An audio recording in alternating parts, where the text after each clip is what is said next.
Bem, dando continuidade ao nosso trabalho sobre a participação das mulheres na Segunda Guerra, agora nós vamos tratar das mulheres na União Soviética. É notório que, desde a Revolução Russa, as mulheres desempenharam um papel importante na luta, né, na Revolução, e elas tinham direitos iguais aos dos homens, ou quase iguais aos deles. Elas já tinham o direito de votar desde 1918, o aborto era livre e gratuito, elas tinham acesso à educação, direito ao divórcio, e toda uma rede de serviços foi desenvolvida no sentido de auxiliar essas mulheres, que eram mulheres trabalhadoras. Então, creches, jardim de infâncias, lavanderias, todos para auxiliar essas mulheres na construção da pátria socialista.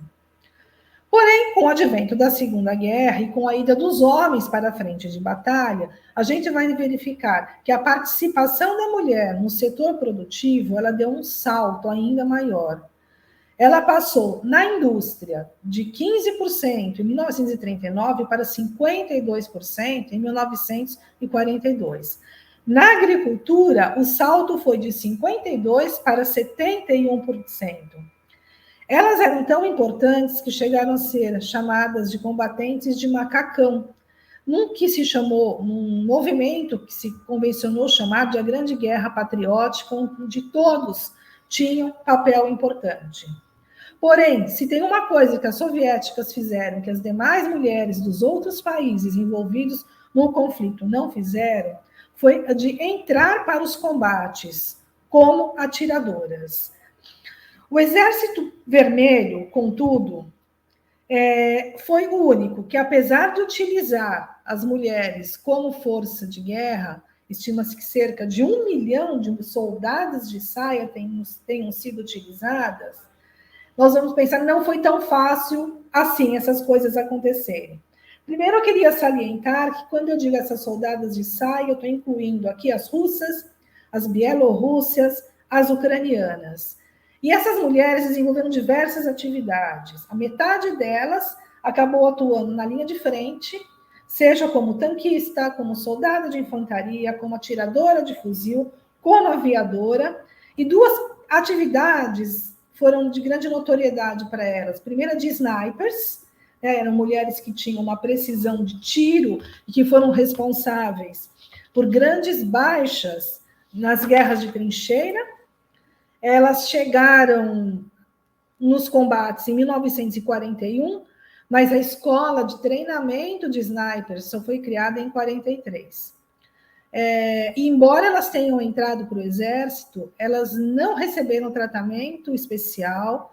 Em sua maioria, em sua totalidade, elas eram voluntárias, que com o elevado número de mortes e a dureza da guerra, elas sentiam que elas tinham um papel importante no ganho dessa guerra e na luta contra os nazistas.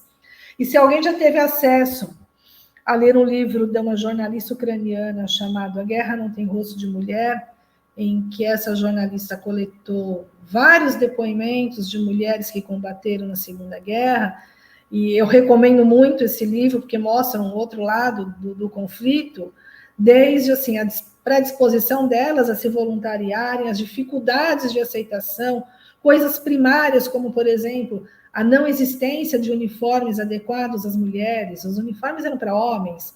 Então, elas dizem, desde assim, não tinha calcinha, as roupas eram enormes, os sapatos eram tamanho 43, mas que isso não as impediu. Na questão de ter que cortar o cabelo, foram todas as barreiras que elas foram enfrentando para conseguirem serem aceitas nessa missão. 2.484 atiradoras soviéticas foram responsáveis por mais de 11 mil mortes de oficiais e soldados nazistas. E esse livro que eu acabei de comentar, né, A Guerra Não Tem Rosto de Mulher, da Svetlana Alexievich, se é que eu falei certo, tem um depoimento que diz uma coisa muito interessante. Uma das mulheres entrevistadas, a Alexandra Popova, diz: nossas meninas armeiras precisavam carregar na mão 4 bombas. São 400 quilos para a máquina. E era assim toda noite. Um avião decolava, outro pousava. O organismo se reorganizava a tal ponto que por toda a guerra não éramos mulheres. Não tínhamos coisas de mulher, menstruação. E depois da guerra, nem todas conseguiram ter filhos. Essas mulheres, embora tivessem tido essa grande elevação de mortes, como eu falei, foram responsáveis por cerca de 11 mil mortes, tiveram atividades iguais às dos homens, acabada a guerra, elas não puderam seguir carreira no exército. Elas foram forçadas a voltar para suas casas e, além de terem sido privadas de seguir uma carreira militar, elas não foram bem vistas pela sociedade soviética. Muitas eram acusadas de serem prostitutas ou de mulheres macho. Uma outra atividade em que as soviéticas se destacaram foi na aviação. E aí aqui cabe um capítulo todo à parte, porque esse é um capítulo muito pouco conhecido da história. Existia um regimento, que era o de número 588, era um regimento exclusivamente feminino, de bombardeio noturno, que chegou a enfrentar o exército alemão por 3 anos consecutivos. Ele foi criado em 41, mas atuou em combate entre 42 e 45. Ele era composto por cerca de 400 mulheres que exerciam atividades completas no ramo da aviação. Elas eram desde mecânicas, administradoras, atuavam no comando, eram navegadoras, eram armeiras, as armeiras eram aquelas que colocavam arma no avião, e eram pilotas, né, o que é um fator inédito. Estas aviadoras, elas aterrorizavam tanto as tropas nazistas que receberam a denominação das bruxas da noite, devido ao barulho do vento, quando seus aviões estavam se aproximando, assemelhar-se às bruxas voando em vassouras. Essas 400 mulheres foram responsáveis por realizar cerca de 23 mil voos noturnos, ou seja, cerca de 1.100 noites. E elas, como funcionavam? Elas geralmente iam em duas, a pilota na frente, a armeira atrás.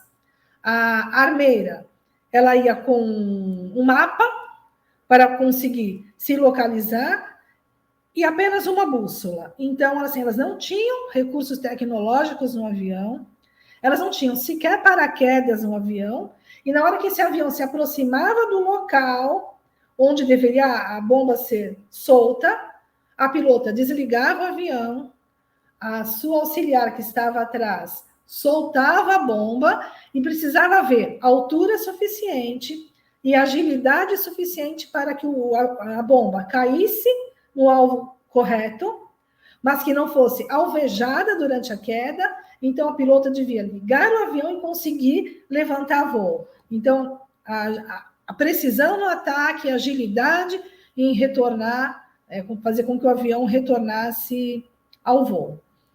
Foram coisas não pequenas para que essas mulheres pudessem fazer. E aí nós poderíamos questionar, nossa, elas foram tão bem aceitas assim, o exército soviético não teve nenhum problema com a aceitação dessas mulheres? Sim, elas tiveram, o próprio Stalin reagiu à ideia de haver um batalhão de mulheres aviadoras. Entre os questionamentos que ele teria feito, eu gostaria de ressaltar 4 deles. Essas mulheres estavam em idade prontas para serem mães e esposas e iriam para o combate? Será que não seria mais útil que elas estivessem em casas gerando filhos para substituir os trabalhadores na indústria soviética? 1. Segundo argumento, o que pensaria o inimigo se descobrisse que aqueles aviões fossem pilotados por mulheres? Poderia passar uma mensagem de fraqueza ou de derrota iminente da União Soviética. E o terceiro fato, a convivência entre homens e mulheres poderia gerar distração. Um capitão soviético chegou a dizer, um capitão alemão chegou a dizer, abre aspas, nós não podíamos acreditar que os aviadores soviéticos que nos causavam tantos problemas eram, na verdade, mulheres. Aquelas mulheres não temiam nada. Elas vinham noite após noite em seus lentos biplanos e por diversas noites não nos deixavam dormir nem um pouco. Dentro desse contexto das mulheres ocuparem esse espaço na aviação soviética, para elas aparecia como uma oportunidade de emancipação.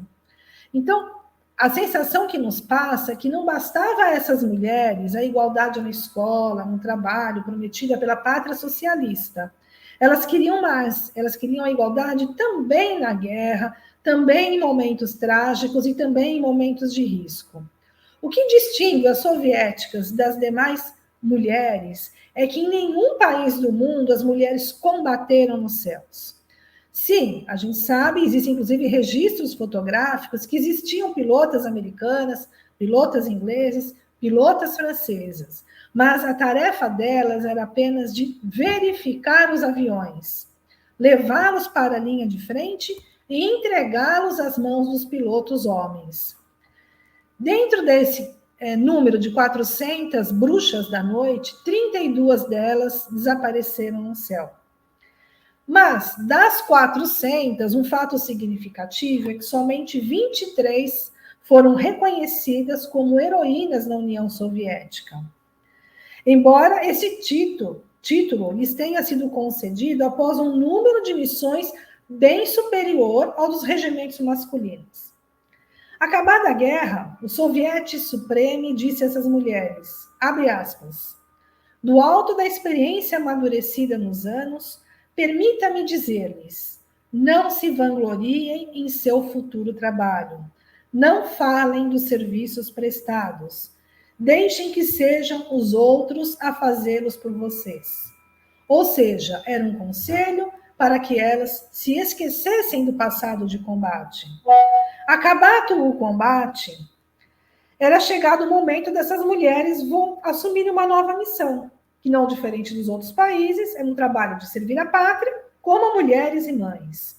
Portanto, os papéis delas deveriam ser restaurados, reconstruídos. E a mulher soviética se propunha uma igualdade de trabalho que não apagasse as antigas obrigações familiares, mas antes as sustentasse e exaltasse. Esse batalhão 588 foi dissolvido em outubro de 45. E terminada a guerra, essas mulheres que conquistaram o céu partiram para o anonimato das ruas. E mesmo onde a igualdade de gênero em combate ocorreu, elas não foram poupadas da discriminação e do esquecimento. Foram usadas no momento em que a União Soviética precisava de reforços para o seu combate junto à Alemanha, frente à Alemanha. E a guerra representou, sim, para elas uma oportunidade de colocar em prática aquela igualdade apregoada pela pátria socialista. Mas, acabado o conflito, elas caíram no esquecimento e tiveram, inclusive, dificuldades de recolocação profissional e casamentos. A título de ilustração, no Museu do Exército Vermelho, em Moscou, que é dedicado à guerra, existe um espaço muito pequeno dedicado ao Regimento 588. Nem é bem um espaço, é uma vitrine onde existem algumas fotos, óculos de piloto, uma bússola, algumas medalhas e documentos e 2 bandeiras. Detalhe, a vitrine é anônima, difícil de ser localizada. Quem não conhece não consegue deduzir que se trata de um regimento exclusivamente feminino. Uma dessas bruxas da noite, em depoimento a uma pesquisadora italiana, diz, abre aspas, seu nome é Irina. Enquanto eu corria o risco de morrer, era adequada a força aérea e a vida militar. Depois, com a paz, já não precisavam mais de mim. Os homens da pátria socialista não querem mais as mulheres nos papéis que assumiram durante a guerra. E após o conflito, sobre esse episódio, caiu um véu de esquecimento. Diz uma outra bruxa da noite. O preço que as mulheres soviéticas pagaram foi muito alto. Os homens eram vencedores, heróis, noivos. A guerra era deles.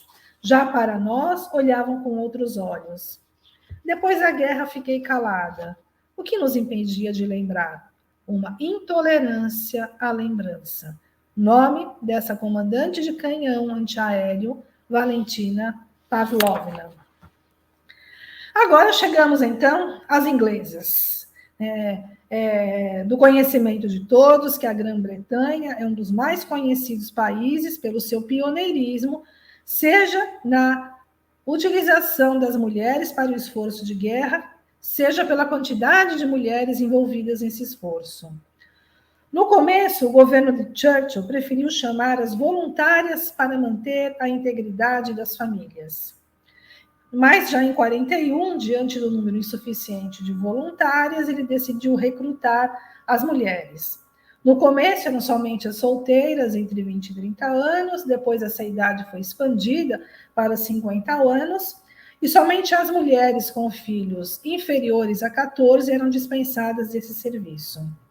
As inglesas exerceram todos os ofícios que podemos imaginar. Elas foram vistas como pedreiras, que reconstruíam casas destruídas, as que iam pescar no mar para alimentar a população, elas eram médicas, cirurgiãs, mulheres que limpavam locais públicos, eram leiteiras, mulheres que enterravam os mortos.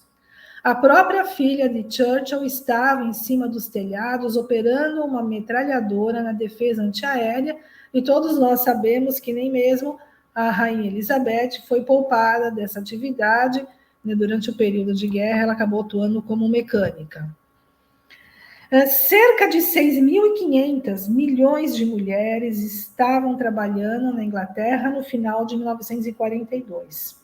Em 43, elas já representavam 40% dos trabalhadores em fábricas de aviação, com salário 50% inferior ao dos homens. E elas exerciam todos os tipos de atividades, não só os descritos, como eu falei no texto anterior, como na própria defesa civil, fabricando navios, caminhões, produzindo armamentos, na aviação, em ferrovias, como paraquedistas, agricultoras, tradutoras, operadoras de rádio, codificadoras e decodificadoras de mensagens, inclusive como sabotadoras em operações secretas na França antes do dia D. Obviamente que os homens do exército não viam com bons olhos o trabalho feminino. Na cidade de Liverpool, chegou a existir um batalhão feminino completamente especializado em línguas estrangeiras e que era responsável por correspondências dirigidos a todos os países neutros ou aliados. Porém, desse número, dessa cifra imensa que eu passei para vocês, de 6,5 milhões de mulheres atuando no trabalho, né, em trabalhos no esforço de guerra, 39 mulheres na Inglaterra se tornaram sabotadoras na França em 42, das quais 13 morreram. Como os alemães eram sexistas, eles não desconfiavam de mulher como mensageira ou sabotadora. Porém, as inglesas foram para as ruas, como nós acabamos de ver, através dessas diversas atividades desenvolvidas, mas elas não foram para o fronte. Elas não pegaram em armas para lutar contra os homens. Elas foram designadas para atividades defensivas, onde dificilmente seriam capturadas ou mortas. Com exceção das mulheres espiãs, que foram expostas a esse risco, mas tecnicamente elas não eram soldadas, porque elas não receberam treinamento como tal, não faziam parte do exército. E como não soldadas, elas só receberam condecorações como civis. A título de curiosidade, eu comentei com vocês que as mulheres na Inglaterra foram paraquedistas.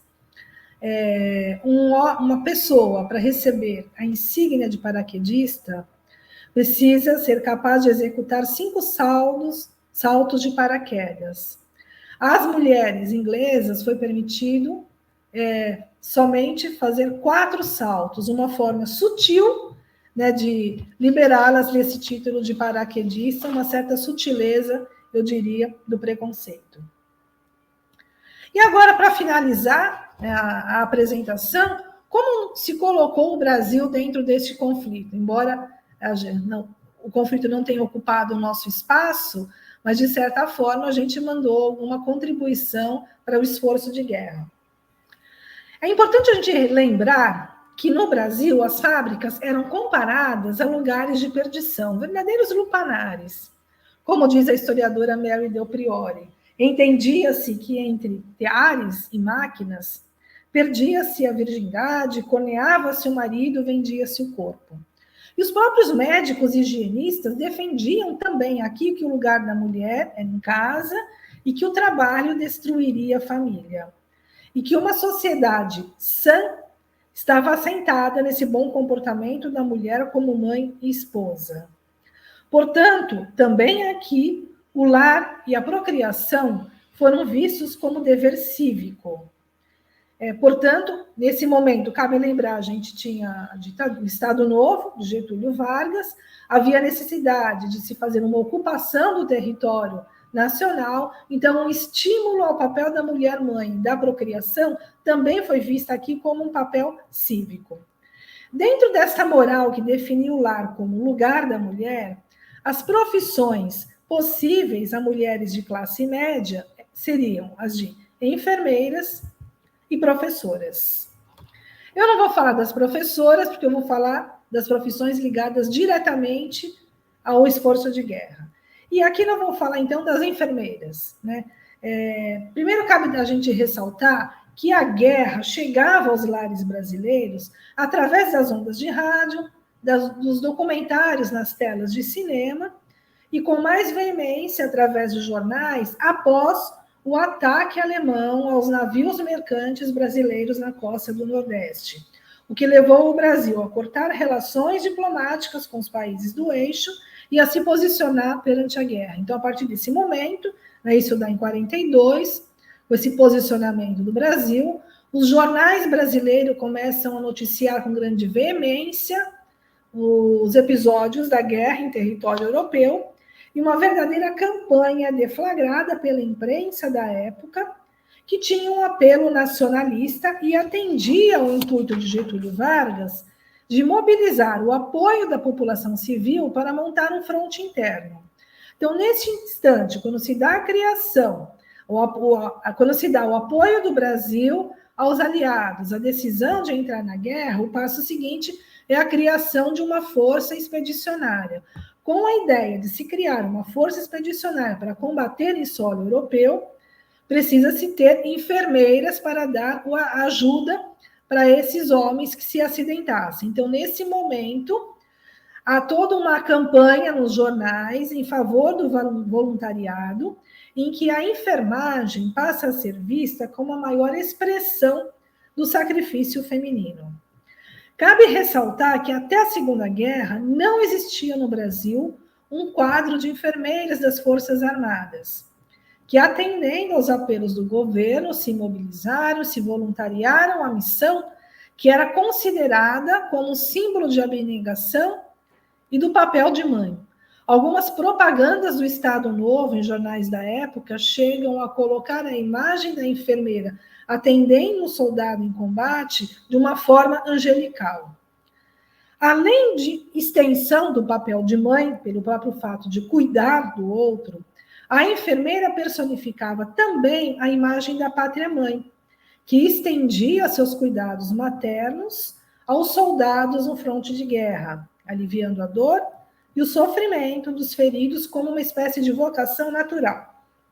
Foi aberto um processo seletivo em 43, no qual só podiam participar brasileiras natas que fossem solteiras ou viúvas, desde que as viúvas não tivessem filhos, com idade entre 18 e 36 anos. Obviamente, um dos requisitos era ter um curso de enfermagem. Algum tempo depois, passaram a ser aceitas mulheres desquitadas, solteiras e viúvas entre 22 e 45. As casadas só eram admitidas se tivessem permissão do marido. E é claro que não foram poucos os casos de noivos que anteciparam casamentos para impedir que suas noivas ou namoradas embarcassem rumo à Itália. Um total de 73 enfermeiras compuseram o serviço de saúde brasileiro na Itália, das quais 67 pelo Exército e 6 pelo Grupo de Caça Antiaéreo. Elas atuavam ao lado dos médicos, socorrendo os feridos. A pátria via essas mulheres, e aqui eu abro aspas, porque é um trecho no jornal chamado Nação Armada, de 44, como valorosas moças que deixaram tudo, afeto, família, relações, prazeres, divertimentos, para realizar sob o fogo e a metralha a divina missão da mulher, ou seja, a caridade. Porém, nem todos viam essa atuação das mulheres de uma forma positiva, a ponto de duvidar da moral daquelas que haviam ousado viver uma vida fora do lugar definido pela moral sexual da época. E um caso muito emblemático foi o depoimento de uma enfermeira paulista, Berta Moraes, que relatou em seus depoimentos que a esposa do então ministro da Guerra fora convidada para ser a presidente de honra da Comissão de Assistência às Enfermeiras da FEB. E as mulheres, essas enfermeiras, se dirigiram à casa, bateram na porta, pedindo a elas o apoio e a convidando para ser a presidente honorária dessa instituição. Ela não só recusou com veemência, como disse ser contra o fato, abre aspas, de mulheres entrarem no exército e quanto mais para se tornarem parte da guerra, que evidentemente não se tratava de moças que prestassem, fecha aspas. Em um depoimento de uma enfermeira mineira, dona Carlota, conversei com ela um pouquinho antes dela falecer, ela decidiu ser enfermeira, não se casou, passou toda uma vida dedicada a esse trabalho de cuidar do outro. Ela me disse assim, olha, se aqui eu não posso fazer nada, vou fazer algo que mulher nenhuma fez. Esse foi o pensamento dela à época. Fui à guerra por ousadia e coragem de enfrentar a vida. Contudo, nós vamos avaliar como ficaram essas mulheres no pós-guerra. Não só essas, como as mulheres brasileiras que quisessem fazer uma atividade semelhante. Uma coisa que me chama muito a atenção é que a barreira de gênero ainda não foi rompida no Brasil no que se refere às Forças Armadas. Ainda hoje, em 2024, as Forças Armadas brasileiras continuam a vetar a participação das mulheres em forças de combate, sob o argumento de que a fisiologia feminina, entre aspas, pode comprometer o desempenho militar. E aí eu pergunto, podem as estruturas de poder permitir que mulheres atirem em homens? Talvez o grande desafio seja descobrir o paradigma que entende o corpo da mulher como concebido para gerar vida e não destruí-la. E aqui não vou entrar nem na discussão do aborto, porque não é o caso, né? Não é nossa pauta. Existe uma promessa. O ano que vem, 2025, completa 80 anos do fim da guerra, e o Exército Brasileiro promete permitir, pela primeira vez, que o alistamento militar feminino na infantaria ocorrerá. Isso permitirá às mulheres irem além dos trabalhos burocráticos e de enfermeiras, para assumirem missões nas linhas de combate. Países como Estados Unidos e Inglaterra faz muito pouco tempo que passou a assumir mulheres em funções de combate. E aqui eu trago um capítulo completamente inédito da nossa história da atuação brasileira na Segunda Guerra, que é a atuação de voluntárias brasileiras. Quem seriam essas voluntárias que não as enfermeiras? Existiam no Brasil, nesse período, principalmente na cidade de São Paulo e Rio de Janeiro, uma comunidade anglo-britânica muito unida, e os filhos dessa comunidade, alguns nascidos no Brasil, outros fora, eles acabaram se organizando durante a guerra para obter fundos para auxiliar, seja no esforço de guerra, seja no envio de voluntários à Inglaterra.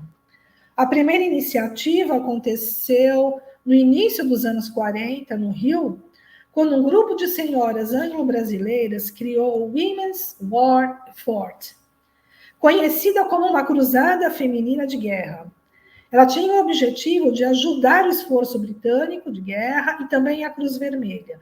E essas mulheres se reuniam organizando bazares, chás, vendas de aparas de papel, geleias, bolos, buscavam patrocínio de empresas inglesas como a Mappin Stores, a São Paulo Alpargatas, a Light Company e a Santos Jundiaí Railway. Todos os recursos adquiridos dessas campanhas, eles foram utilizados para adquirir-se armamentos, aviões, sim, aviões, o Brasil comprou avião para mandar para a Inglaterra, e até mesmo custear as passagens de navio dos voluntários. Foram para a Inglaterra, esse número é preciso, 67 anglo-brasileiros para lutar na guerra. Quando eu digo anglo, homens. Porém, não existe um dado oficial quanto à quantidade de mulheres anglo-brasileiras que foram à Inglaterra para ajudar no esforço de guerra. Eu venho tentando levantar esse número. No começo, as mulheres voluntárias que saíram do Brasil para ir para a Inglaterra, elas foram empregadas em trabalhos burocráticos. A maioria como operadora de rádio, serviço de meteorologia, né, que era um serviço importante para auxiliar na navegação, algumas como enfermeiras, outras decodificando mensagens, ou ainda algumas na espionagem. Lembre-se que eu falei que o Churchill chegou a mandar 39 mulheres espiãs para a França. Uma delas saiu do Brasil e morreu nessa missão.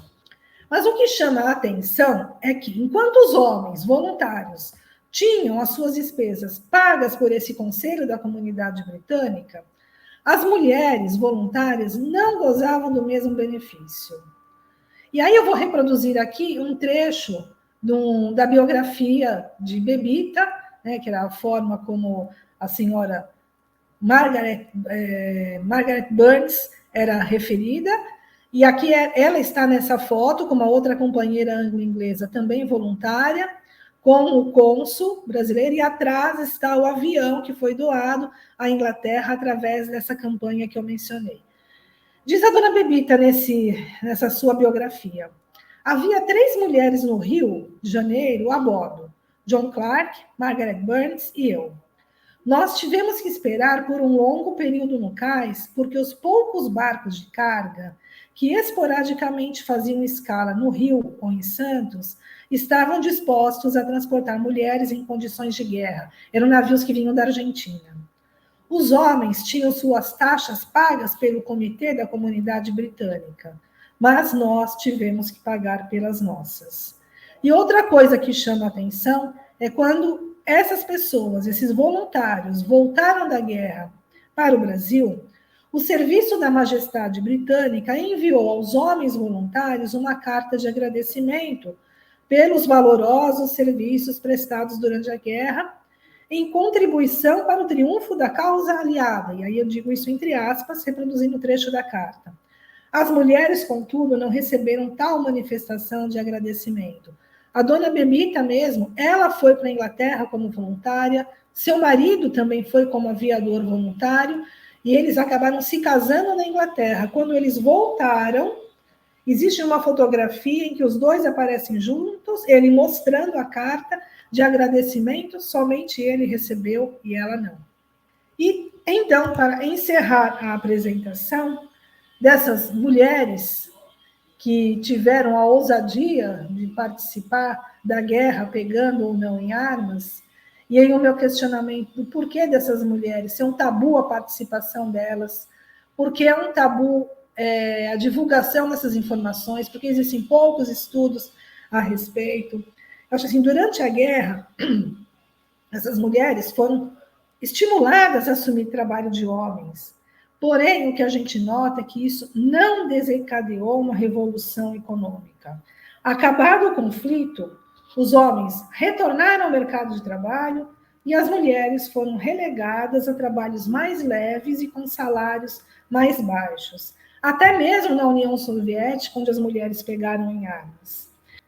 E aqui é muito pertinente eu retomar a fala da historiadora Sarah Rose no livro As Mulheres do Dia D, que reflete muito sobre essa questão do posicionamento das mulheres na documentação oficial. Mulheres raramente aparecem em importantes documentos oficiais de guerra, e suas experiências no conflito costumam estar ligadas às famílias, aos bombardeios, ao trabalho e às perdas. Enquanto os homens são celebrados como heróis, as guerras das mulheres são silenciadas e esquecidas. E aqui eu vou deixar em aberto uma temática. Se as mulheres são esquecidas, até mesmo onde elas tiveram um papel de relevância, seja pegando em armas ou não, enfim, auxiliando no esforço de guerra, como eu mostrei em todos os países aqui envolvidos, que dirá aquelas mulheres que foram silenciadas por terem sido vítimas de abusos sexuais, que não foram poucos na Segunda Guerra, não somente pelos inimigos, mas também cometidos por aqueles que deveriam ser os libertadores. Este é um outro triste capítulo sobre o qual também paira um tabu. Muito obrigada.